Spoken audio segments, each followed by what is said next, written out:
啲人咧就成日喺度講，你揾幾多錢有咩用啊？銀行都冇錢嘅，咁樣揾啲錢嚟用咗啊嘛，梗係冇啦。咁你揾啲錢唔用啊嘛，梗係有啦。問題喺度啦。咁啊，如果依家突然之間死咗，咁你啲錢攞嚟做咩？冇意思㗎啲錢，係嘛？銀有錢都冇用啦，你啲錢都唔用嘅。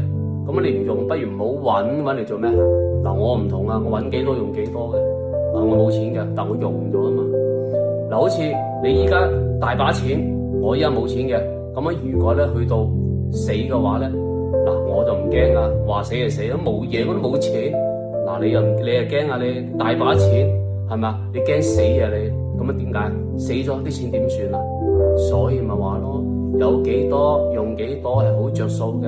儲啲錢嚟做乜嘢啊？儲啲錢唔係你嘅啲錢，啲錢死咗係下一代嘅。